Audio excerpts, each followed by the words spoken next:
We're good like this. Okay. Whatever works for you, we're good like this still. You know. But yeah, well, everything's all set to go. But Adam, your creative advice: do I use this scarf or this scarf? I like that one. This one? The yellow one with it goes well with the purple. So Adam is the director. Yes, I think I like this one. This one. No, this one. Now, who do we go with? Do we Probably go not the with? best Which of one do you fashion. pick? I'm not the best of fashion advice. Yeah, well, I think this is cool. Either No, one we'll was go fine. It makes him look more younger. We'll go with Osha. Now this one look like old school affair. So it's okay. Oh dear. Wow, this is wonderful, cute, and works. Yeah. And we're going to talk about Christ Jesus, right? We're talking music, culture, Christ. Everything. we're talking- I'm with you. All right, Adam. Okay, if you guys take a seat, I'll just set up the lights and everything. In fact, I should be doing my connecting the dots with you before you start. Let me tell you what. Okay, bruv, let me say this to you.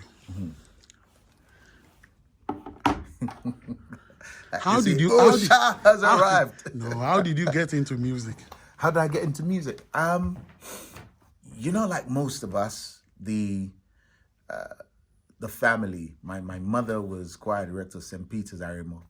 Where? University Ibadan. Yeah, she Wow, was. She was I the choir. graduated from Ibadan, University of Ibadan. Yes, you did. Yes, you did. Yeah. So the music was from there. My dad couldn't sing to save his life. I remember growing up before I came back here, would outside at night would sing songs with my sisters.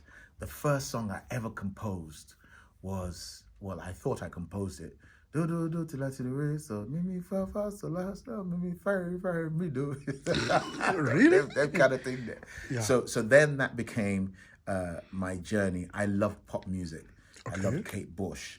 So how did you disappear from Nigeria to UK? So the same way parents disappear you, Okay, they just picked you up. you just They wake re- up and they they say, relocated. We're done with "You're Nigeria." traveling." You're traveling. I'm like, okay, where we going? Okay, we got to Lagos. Then I'm on a plane. Next minute, I'm in Stamford Hill.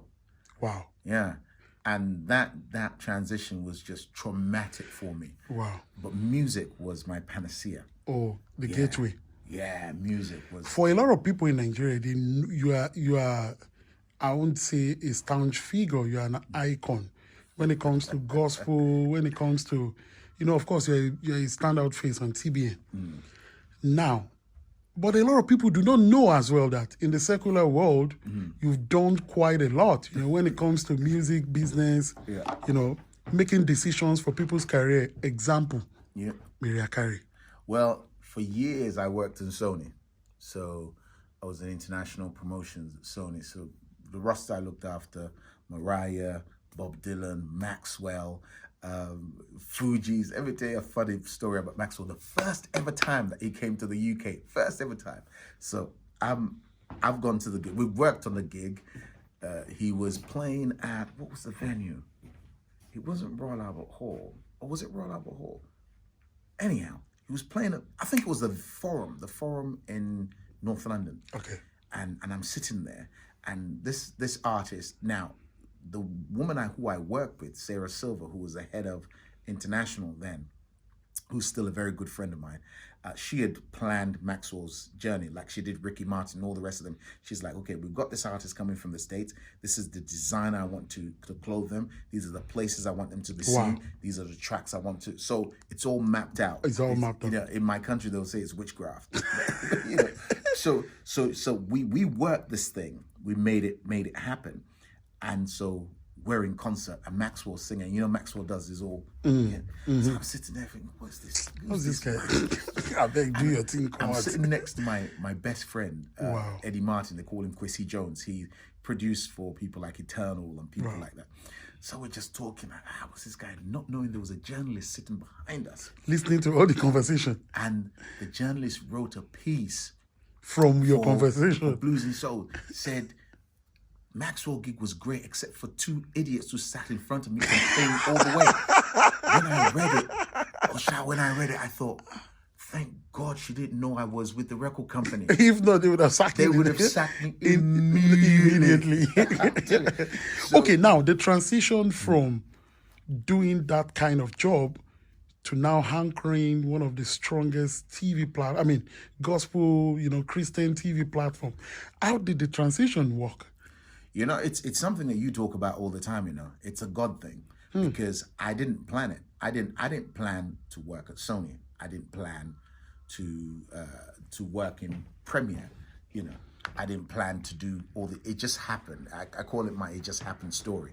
So I'm working at Sony. It just happened that I ended up recording an album with some brothers of mine who were MD of Kylie Minogue then, MD of Jason Donovan, so we record this album, which then becomes a thing that brought me to Premiere to promote, which then becomes, this guy, we heard your voice, would you do radio for us? Which then becomes someone in America listening to the radio show who says, would you come as a guest on Turning Point? Wow. So I fly to America. I want to be on Turning Point. It's done, man. Okay. Our only problem is we can't figure out where you are because 1 minute I'm watching No. Next minute you're with the band. What do you call it? Don Jazzy. With Malik Berry. No, this is what I'll tell you. Yeah. Because it is for a greater purpose beyond what I do or who I am. I will buy my ticket, I will come. You know what? You heard him. He said he would buy his ticket, but he doesn't have to buy his ticket because I'll make sure. So, April next year. I will be there. April 2020. Done. The dates are done. Done. And we will have fun. No, for real, done. Because really, after all said and done, who owns everything we have? Yes.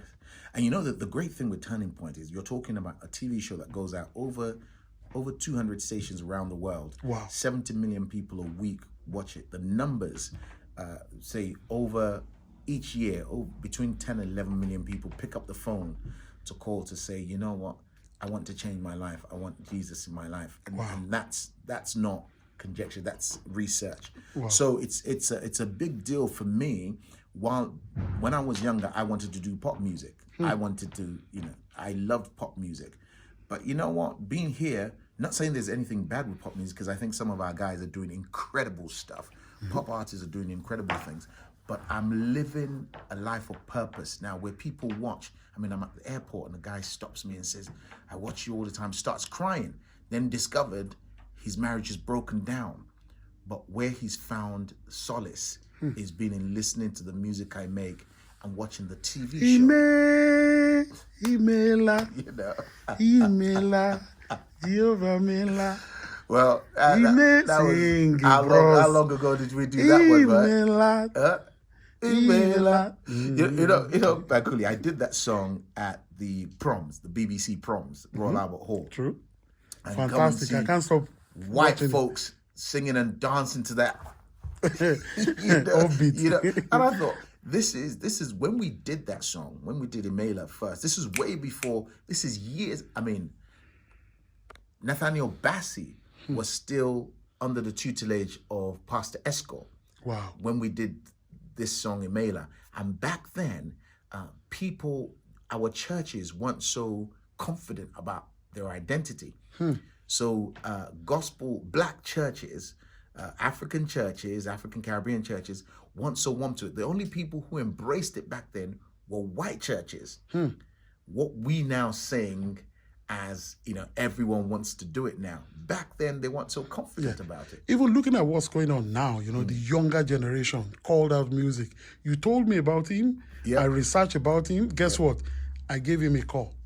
We are friends. I'm looking forward to meeting because, your generation have consistently held the baton. Yeah. These young boys too, they're creating a kind of market for themselves in the gospel realm. And not just market to just do shows, but really live the life of a Christian. But it's a similar thing in your space, Bankulli, because when you look at the stuff the work that you did with Mo Hits record, and yes, each person has their talent, but it takes a team to make it work. It's the teamwork that makes the dream work. If it wasn't for the work that you did, and other people too, Sunday Array, there's so many people there. And you would know more about that. If it wasn't for that team working together, we wouldn't have had a moment where just per chance we bump into Kanye in Dubai. just perchance, the artist is now signed to the label. Just perchance, we now have an Oliver Twist. Yeah, which different moment. You know, a different Don moment. Jazzy And apart from that, there's the whole chapter of the P squares of this world. True. And what they were doing. And the things that you guys were doing now means we have a Burna Boy that sells out of Wembley. We has a Wizkid that sells at O2. We have a Davido that sells at O2. We have guys selling out. Tiwa Savage. Tiwa. That used to sing in your church before. It's true. Backup singer. Gospel backup singer. Now she's killing it everywhere. She's, spreading the glory as I say. I want to say thank you because we will not stop. Both of us, because I know that because you have a lot. You have a lot to share, and I'm so grateful that God has, been able to put you in position to inspire millions of people across the world. Thank you for doing what you do. Osha. Big bros. Osha what? Thank you very much, sir. Thank you.